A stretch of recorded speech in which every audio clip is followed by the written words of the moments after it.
ಮಹಾಭಾರತ ವಾರಾಂತ್ಯದ ವಿಶೇಷ ಚರ್ಚಾ ಕಾರ್ಯಕ್ರಮಕ್ಕೆ ಸ್ವಾಗತ. ನಾನು Smita Ranganath.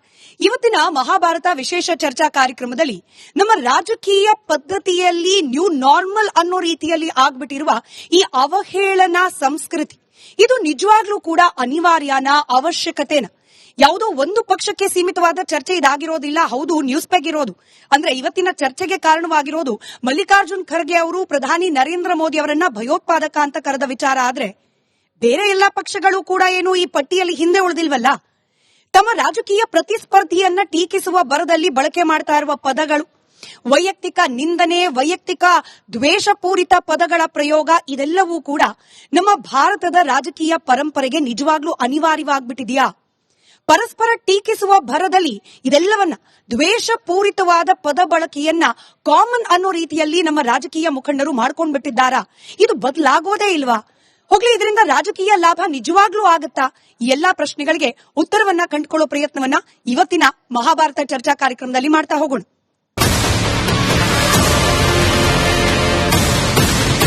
Modi is a terrorist. He is a terrorist. He is a terrorist. Mouth ಕಾ ಸೌದಾಗರ್, ಎಸ್ಸಿ ಹಸು, ಹೈಬ್ರಿಡ್ ಬಚ್ಚ, 100 ತಲೆ ರಾವಣ, ನೋಡಿದ್ರೆ ದಾರಿದ್ರ್ಯ, ಇದೆಲ್ಲ ನಾವು ಹೇಳೋಕ್ಕೂ ಕಷ್ಟಪಡುವಂತಹ ಪದಗಳು. ಆದ್ರೆ ಇದನ್ನೆಲ್ಲ ನಿಮ್ಮ ಮತಕ್ಕಾಗಿ ನಮ್ಮ ರಾಜಕಾರಣಿಗಳು ಅತ್ಯಂತ ಲೀಲಾಜಾಲವಾಗಿ ಬಳಸುವಂತಹ ಸರ್ವೇ ಸಾಮಾನ್ಯ ಮಾತುಗಳು. ಸೈದ್ಧಾಂತಿಕ ಭಿನ್ನಾಭಿಪ್ರಾಯ ರಾಜಕೀಯದಲ್ಲಿ ಸಾಮಾನ್ಯವೇ. ಆದ್ರೆ ಇತ್ತೀಚೆಗೆ ನಡೀತಾ ಇರುವುದು ಸಿದ್ಧಾಂತದ ಆಧಾರದ ಮಾತಿನ ಸಮರವಲ್ಲ. ದ್ವೇಷಪೂರಿತ, ಅವಹೇಳನಕಾರಿ, ಅಪಮಾನ, ಅಪ್ರಬುದ್ಧ ಹೇಳಿಕೆ, ಪ್ರತಿ ಹೇಳಿಕೆಗಳ ಸಮರ. How can they join with Modi, who is a terrorist? ಈ ಹಿಂದೆ ಆರಗ ಜ್ಞಾನೇಂದ್ರರವರ ಖರ್ಗೆ ಅವರ ಮೈಬಣ್ಣದ ಬಗೆಗಿನ ಮಾತಿನಿಂದ ಮೊನ್ನೆಯ ಮಲ್ಲಿಕಾರ್ಜುನ್ ಖರ್ಗೆಯವರ ಮೋದಿ ಭಯೋತ್ಪಾದಕ ಹೇಳಿಕೆ ಎಲ್ಲವೂ ಕೂಡ ಅದೇ ವರ್ಗಕ್ಕೆ ಸೇರಿದ ಮಾತುಗಳು. ನಿಮ್ಮನ್ನ ವಿರೋಧಿಸುತ್ತೇವೆ ಅನ್ನೋದನ್ನ ಹೇಳೋಕೆ ವಿವಿಧ ಮಾರ್ಗಗಳಿದ್ರೂ ಅದ್ಯಾಕೋ ಏನು ಬಹುತೇಕ ರಾಜಕಾರಣಿಗಳ ಆಯ್ಕೆ ಅವಹೇಳನ.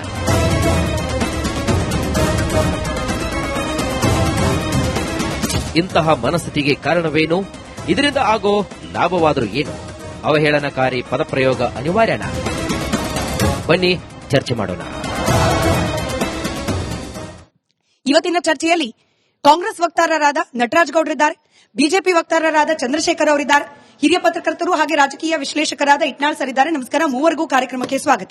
ಹಾಗೆ ಎಂದಿನಂತೆ ಮಹಾಭಾರತ ವಿಶೇಷ ಚರ್ಚಾ ಕಾರ್ಯಕ್ರಮದಲ್ಲಿ ನಮ್ಮ ಆಡಿಯನ್ಸ್ ಕೂಡ ಇದ್ದಾರೆ.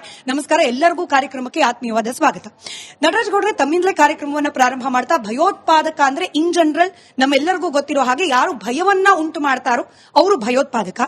ಈಗ ಮೋದಿ ಅವರು ಅಪೋಸಿಷನ್ಗೆ ಅಷ್ಟೊಂದು ಭಯಕ್ಕೆ ಕಾರಣವಾಗ್ತಿದಾರ, ಅಷ್ಟೊಂದು ಭಯ ಹುಟ್ಟಿಸ್ಬಿಟ್ಟಿದ್ದಾರ, ಅವರು ನಿಮಗೆ ಭಯೋತ್ಪಾದಕನ ರೀತಿಯಲ್ಲಿ ಕಾಣ್ತಾ ಇರೋದಕ್ಕೆ? ಇಲ್ಲ ನೋಡಿ, ಈಗ ಏನಾಗಿದೆ ಅಂದ್ರೆ ಚುನಾವಣಾ ಸಮಯ ಇದು. ಚುನಾವಣಾ ಸಮಯ ಒಂದು ನ್ಯಾಯಸಮ್ಮತವಾಗಿರಬೇಕು, ಸಮಾನತೆಯಿಂದ ಕೂಡಿರಬೇಕು. ಆಡಳಿತ ಪಕ್ಷ ಆಗಲಿ ವಿರೋಧ ಪಕ್ಷ ಆಗಲಿ ಒಂದು ಲೆವೆಲ್ ಗ್ರೌಂಡ್ ಇರ್ತದಲ್ಲ, ಅದು ಈಕ್ವಲ್ ಆಗಿರಬೇಕು. ಆದರೆ ಕೇಂದ್ರ ಸರ್ಕಾರ ಏನ್ ಮಾಡ್ತಾ ಇದೆ? ತನ್ನ ಇಡಿ ಮೋರ್ಚಾ, ಐಟಿ ಮೋರ್ಚಾ, ಸಿಬಿಐ ಮೋರ್ಚಾನ ಬಹಳ ಆಕ್ಟಿವ್ ಮಾಡಿಬಿಟ್ಟಿದೆ. ಎಷ್ಟುವರೆಗೂ ಆಕ್ಟಿವ್ ಮಾಡಿಬಿಟ್ಟಿದೆ ಅಂದ್ರೆ ವರ್ಷ ಫುಲ್ 5 ವರ್ಷಗಳ ಕಾಲ ಆರಾಮಾಗಿದ್ದಂತಹ ಇಡಿಯವರು ಇದ್ದಕ್ಕಿದ್ದಂಗೆ ಪ್ರತ್ಯಕ್ಷ ಆಗಿಬಿಡ್ತಾರೆ. ಚೆನ್ನೈನಲ್ಲಿ ಎಲೆಕ್ಷನ್ ಟೈಮಲ್ಲಿ, ಮಾರ್ಚ್ ಅಲ್ಲಿ, ಏಪ್ರಿಲ್ ಅಲ್ಲಿ ಪ್ರತ್ಯಕ್ಷ ಆಗಿಬಿಡ್ತಾರೆ. ನಮ್ಮ ಕಾಂಗ್ರೆಸ್ ಅಧ್ಯಕ್ಷನ ಮನೆಗೆ ನುಗ್ಬಿಡ್ತಾರೆ. ಆತ ಹೋಗಿ ಪ್ರಚಾರ ಮಾಡ್ಲಿಕ್ಕೆ ಸಾಧ್ಯ ಆಗೋದಿಲ್ಲ, ಹಂಗೆ ಹಿಡಿದಾಕ್ಬಿಡ್ತಾರೆ. ಪಶ್ಚಿಮ ಬಂಗಾಳದಲ್ಲಿ ಮಮತಾ ಬ್ಯಾನರ್ಜಿ ಅವರ ಏನ್ ಅವ್ರ ಪ್ರಚಾರ ಕಮಿಟಿ ಇದೆ, ಅವ್ರ ಮೇಲೆ ಹೋಗಿ ದಾಳಿ ಮಾಡ್ಬಿಡ್ತಾರೆ. ವರ್ಷ ಫುಲ್ ಸುಮ್ಮನಿರ್ತಾರೆ. ಅಂದ್ರೆ ಚುನಾವಣಾ ಸಮಯದಲ್ಲಿ ಬೇರೆಯವರು ಚುನಾವಣೆಯನ್ನ ಮಾಡಬಾರದು, ತಾವು ಮಾತ್ರ ಚುನಾವಣೆಯನ್ನು ಮಾಡಬಹುದು. ಯಾವ ರೀತಿಯಾಗಿ ಅವರು ದೂರದರ್ಶನವನ್ನ, ಆಲ್ ಇಂಡಿಯಾ ರೇಡಿಯೋನ ಹಿಂಗೆ ದುರುಪಯೋಗ ಮಾಡಿಕೊಂಡು ರಾಷ್ಟ್ರವನ್ನ ಉದ್ದೇಶಿಸಿ ಪ್ರಧಾನಮಂತ್ರಿಗಳಾಗಿ ಮಾತಾಡಲಿಲ್ಲ. ಅವತ್ತು ಅವ್ರು ಮಾಡಿದವತ್ತು ಬಿಜೆಪಿ ಪ್ರಚಾರಕರಾಗಿ ಭಾಷಣ ಮಾಡಿದ್ರು. ಬಿಜೆಪಿ ಪ್ರಚಾರಕರಾಗಿ ಭಾಷಣ ಮಾಡಿ ಒಂದು ಪ್ರಧಾನಮಂತ್ರಿಯ ಅವಕಾಶವನ್ನ, ಆ ಹುದ್ದೆಯ ಘನತೆಯನ್ನ ಮಣ್ಣು ಮಾಡಿದ್ರು. ಈ ಎಲ್ಲಾ ಕಾರಣಗಳಿಗಾಗಿ ಅವರನ್ನ ಅವ್ರು ಸರಿ ಮಾಡ್ತಾರ, ಸರಿ ಇಲ್ಲ ಅನ್ನೋ ರೀತಿಯಲ್ಲಿ ಮಾನ್ಯ ಖರ್ಗೆ ಅವರು ಅವ್ರನ್ನ ಟೀಕಿಸಿದ್ರೆ ಹೊರತು ವೈಯಕ್ತಿಕವಾಗಿ ನಿಂದನೆ ಮಾಡ್ಬೇಕಂತೇನಲ್ಲ, ನಿಂದನೆ ಏನಲ್ಲ ಅದು. ಆದ್ರೆ ಅವ್ರು ಮಾಡ್ತಾ ಇರೋ ತಪ್ಪು ಈ ರೀತಿ ಇದೆ. ಚುನಾವಣಾ ಸಮಯದಲ್ಲಿ ಈಗ ಆಮ್ ಆದ್ಮಿ ಪಾರ್ಟಿ ಒಬ್ಬ ರಾಜ್ಯಸಭಾ ಸಂಸದನನ್ನ 20 ದಿನ ಮುಂಚೆ ಅವ್ರ ಮೇಲೆ ಇಡಿ ರೈಡ್ ಆಗುತ್ತೆ. ಈಗ ನೆನ್ನೆ ಆಲ್ರೆಡಿ ಬಿಜೆಪಿಗೆ ಸೇರಿಸ್ಕೊಂಡ್ಬಿಟ್ಟಿದ್ದಾರೆ. ಅಂದ್ರೆ ಇಡೀ ದೇಶದಲ್ಲಿ ಯಾವ ರೀತಿಯಾಗಿ ಇಡಿಯ ದುರ್ಬಳಕೆ ಆಗ್ತಾ ಇದೆ, ಐಟಿಯ ದುರ್ಬಳಕೆ ಆಗ್ತಾ ಇದೆ, ಸಿಬಿಐ ದುರ್ಬಳಕೆ ಆಗ್ತಾ ಇದೆ. ಕಳೆದ 10 ವರ್ಷಗಳಲ್ಲಿ ನೋಡಿದೀವಿ ನಾವು. ಬಿಜೆಪಿಯೇತರ ಕೇಂದ್ರದಲ್ಲಿರ್ತಕ್ಕಂಥ ಬಿಜೆಪಿ ಸರ್ಕಾರ ಆಡಳಿತ ಪಕ್ಷಗಳು ಏನಿದಾವೆ ಅದು ಬಿಟ್ಟು ಬೇರೆ ಎಲ್ಲಾ ರಾಜಕೀಯ ಪಕ್ಷಗಳ ಮೇಲೆ ಏನ್ ದಾಳಿ ಆಗಿದೆ 95% ವಿರೋಧ ಪಕ್ಷಗಳ ಮೇಲೆ ದಾಳಿ ಆಗಿದೆ. ಕನ್ವಿಕ್ಷನ್ ಬಂದ್ರೆ 2% ಇಲ್ಲ, ಅದು ಬೇರೆ ವಿಷಯ. ಆದರೆ ದಾಳಿ ಯಾಕೆ ಮಾಡ್ತಾರೆ? ಅವ್ರಿಗೆ ಎದುರಿಸಿ ಅವರನ್ನ ತಮ್ಮ ಪಕ್ಷಗಳಿಗೆ ಸೇರಿಸ್ಕೋಬೇಕು. ಕಾಂಗ್ರೆಸ್ ಪಕ್ಷ ಹೆದರ್ತಾ ಇದೆ, ಅವ್ರು ಪ್ರಯತ್ನ ಮಾಡ್ತಾ ಆ ರೀತಿ ತಮ್ಮ ಪಕ್ಷಗಳಿಗೆ ಸೇರಿಸ್ಕೋಬೇಕು, ಆ ರೀತಿ ಕೆಲಸ ಮಾಡಿದೆ. ಈಗ ಯಾಕೆ ರಾಜ್ಯಸಭಾ ಸದಸ್ಯ ಆಮ್ ಆದ್ಮಿ ಪಕ್ಷದ ರಾಜ್ಯಸಭಾ ಸದಸ್ಯ ಸೇರ್ಬೇಕಾಗಿ ಬಂತು? ಆ ರೀತಿ ಇಡೀ ದೇಶದಲ್ಲಿ ಎಷ್ಟು ಕೆಲಸ ಮಾಡಿದ್ದಾರೆ. ಅದಲ್ಲದೆ ಇವ್ರೇನ್ ಮಾಡಿದ್ರು, ಎಲೆಕ್ಟ್ರೋಲ್ ಬಾಂಡ್ಸ್ ಅಂತ ಒಂದು ತಗೊಂಡ್ ಬಂದ್ರು. ಅವಾಗ ಏನ್ ಮಾಡಿದ್ರು, 30 ಕಂಪನಿಗಳು ದೇಣಿಗೆ ಕೊಡ್ತು. 30 ಕಂಪನಿಗಳಲ್ಲಿ 14 ಕಂಪನಿಗಳ ಮೇಲೆ ಇಡಿ ರೈಡ್ ಆಗಿತ್ತು, ಪ್ರಕ್ರಿಯೆ ನಡೀತಾ ಇತ್ತು, ಐಟಿ ರೈಡ್ ಆಗಿತ್ತು, ಸಿಬಿಐ ಕೆಲಸ ನಡೀತಾ ಇತ್ತು. ಆ ಸಮಯದಲ್ಲಿ ಬಿಜೆಪಿಗೆ ಅತಿ ಹೆಚ್ಚಿನ ದೇಣಿಗೆ ಆ 14 ಕಂಪನಿಗಳಿಂದ ಬಂದಿದೆ. ಸೊ ಇದು ಯಾವ ರೀತಿ ತೋರಿಸ್ತದೆ? ನೀನು ಇಡಿ, ಐಟಿ, ಸಿಬಿಐ ದುರುಪಯೋಗ ಮಾಡಿಕೊಂಡು ಹಣವನ್ನ ವಸೂಲು ಮಾಡ್ತಾ ಇದ್ದೀರಿ. ಎಲೆಕ್ಟ್ರೋಲ್ ಬಾಂಡ್ಸ್ ಅಲ್ಲೂ ಅಷ್ಟೇ, ಕೇವಲ 700 ಕೋಟಿ ರೂಪಾಯಿ ಇದ್ದಿದ್ದು 2014ರಲ್ಲಿ ಬಿಜೆಪಿದು, ಇವತ್ತು 10,000 ಕೋಟಿಗೂ ಅಧಿಕವಾದ ಆಸ್ತಿಯನ್ನ ಬಿಜೆಪಿ ಗಳಿಸಿದೆ.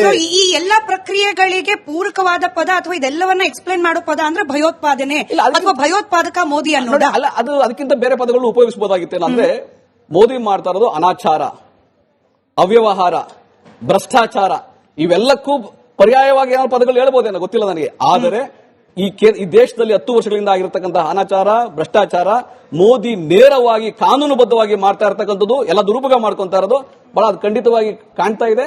ನಾವು ಅದರಿಂದ ಮಾನ್ಯ ಖರ್ಗೆ ಅವರು ಹೇಳಿರೋ ಭಯೋತ್ಪಾದಕ ಪದಗಳ ಹಿಂದೆ ಇರತಕ್ಕಂತಹ ಈ ವಿಷಯ ಇದೆಯಲ್ಲ, ಇದು ಚರ್ಚೆ ಆಗಬೇಕಿದೆ. ಇದರ ವಿಷಯವನ್ನ ಜನಗಳಿಗೆ ಮನವರಿಕೆ ಮಾಡಿಕೊಡ್ಬೇಕಿದೆ. ಯಾವ ರೀತಿ ದುರುಪಯೋಗ ಮಾಡ್ಕೊಂತಾ ಇದ್ದಾರೆ. ಸಿಬಿಐ ಮೋರ್ಚಾ ಮಾಡ್ಕೊಂಡಿದ್ದಾರೆ, ಐಟಿ ಮೋರ್ಚಾ ಮಾಡ್ಕೊಂಡಿದ್ದಾರೆ, ಇಡಿ ಮೋರ್ಚಾ ಮಾಡ್ಕೊಂಡಿದ್ದಾರೆ. ಎಲೆಕ್ಷನ್ ಟೈಮಲ್ಲಿ ಮಾತ್ರ ಅವು ಸಕ್ರಿಯವಾಗಿರ್ತವೆ. ಸರಿ, ನಾನು ಬಿಜೆಪಿ ವಕ್ತಾರರನ್ನ ಕೇಳೋಕ್ ಮುಂಚೆ ಇಟ್ನಾಳ್ ಸರ್, ಖರ್ಗೆ ಅವರಂತ ಒಬ್ಬ ಹಿರಿಯ ರಾಜಕಾರಣಿ, ಅದರಲ್ಲೂ ಸಂಸದೀಯ ಅನುಭವವನ್ನ ಅಪಾರವಾಗಿ ಹೊಂದಿರುವ ವ್ಯಕ್ತಿ ಭಯೋತ್ಪಾದಕ ಅಂತ ಹೇಳಿ ದೇಶದ ಪ್ರಧಾನಿಯನ್ನ ಕರೆಯೋದನ್ನ ನೀವ್ ಯಾವ ರೀತಿ ಗಮನಿಸ್ತೀರಿ? Is it normal? ಅಂದ್ರೆ ಅವ್ರು ನಮ್ಮನ್ನ ಇಡಿ ಇಟ್ಕೊಂಡು ಹೆದರ್ಸ್ತಿದ್ದಾರೆ, ಐಟಿ ಇಟ್ಕೊಂಡು ಹೆದರ್ಸ್ತಿದ್ದಾರೆ, ಹಾಗಾಗಿ ಅವ್ರು ಭಯೋತ್ಪಾದಕ ಅಂತ ಹೇಳಿ ದೇಶದ ಪ್ರಧಾನಿಯನ್ನ ಕರೆಯೋದು ಇಸ್ ಇಟ್ ಓಕೆ? ದೇಶದ ಪ್ರಧಾನಿಯನ್ನ ಭಯೋತ್ಪಾದಕ ಅಂತ ಕರೆಯೋದು ಆನ್ ಪೇಪರ್ ಎಲ್ಲವೂ ಸರಿಯಾಗಿದ್ದು ಸಾಮಾನ್ಯ ಕಾಲದಲ್ಲಿ ಅಷ್ಟು ಸೂಕ್ತ ಅಲ್ಲ. ಆದರೆ ನಾವು ಸುತ್ತಮುತ್ತ ನೋಡ್ತಾ ಇದ್ದೇವೆ, ದೇಶದಲ್ಲಿ ಭಯದ ರಾಜಕಾರಣ ಅಂತೂ ನಡೀತಾ ಇದೆ. ದೇಶದಲ್ಲಿ ಇವತ್ತು ನಡೀತಾ ಇರೋ ರಾಜಕಾರಣಕ್ಕೆ ಎರಡು ಮೂಲ ಕಾರ್ನರ್ ಸ್ಟೋನ್ಸ್, ಒಂದು ಭಯ, ಇನ್ನೊಂದು ಲೋಭ. ನನ್ನ ಜೊತೆಯಲ್ಲಿ ಬಂದ್ರೆ ನಿಮಗೆ ಮಂತ್ರಿ ಮಾಡೋಣ, ಮತ್ತೊಂದೇನೋ ಮಾಡೋಣ, ಇಲ್ಲದೆ ಹೋದ್ರೆ ನಿಮಗೆ ಇಡಿ ಇದೆ, ಸಿಬಿಐ ಇದೆ, ಐಟಿ ಇದೆ. ಇದು ಸಾರಾಸಗಟ ಅರವಿಂದ್ ಕೇಜ್ರಿವಾಲ್ ಮೇಲೆ ಆಯ್ತು. ಅದು ಇಡಿ ಅದೇನೋ ಲಿಕರ್ ಸ್ಕ್ಯಾಮ್ ಅಲ್ಲಿ ಇದು ಮಾಡಿದ್ರು. ಕೋರ್ಟ್ ಕೂಡ ಚೀಮಾರಿ ಆಯ್ತು. ಇಡಿ ನಿಮ್ಮ ಹತ್ರ ಸಾಕ್ಷಿನೇ ಇಲ್ಲ ಮನಿ ಟ್ರೈಲ್ ತೋರಿಸೋದಕ್ಕೆ, ಆದ್ರೂ ಕೂಡ ನೀವು ಇದನ್ನ ಮಾಡಿದಿರಿ ಅಂತ ಕೋರ್ಟ್ಗಂತ ಹೇಳಿಸ್ಕೊಂಡ್ರು. ಅದೆಲ್ಲ ಆಯ್ತು. ಆಮೇಲೆ ಈ ಮೊನ್ನೆ ಅಶೋಕ್ ಮಿತ್ತಲ್ ಅವರು ಯೂನಿವರ್ಸಿಟಿ ಮೇಲೆ ದಾಳಿಗಳಾಗ್ತವೆ, ಈಗ ಅವರು ಬಿಜೆಪಿ ಹೋಗ್ತಾರೆ. ಏನನ್ನು ತೋರಿಸ್ತದೆ ಇದು? ಯಾಕಂದ್ರೆ ಈಗ ಮತ್ತೆ ಬಂಗಾಳದಲ್ಲಿ ನಡೆದಂತ ಘಟನಾವಳಿಗಳು ಕೂಡ, ಹಿಂದೆ ಶಾರದಾ ಚಿಟ್ ಫಂಡ್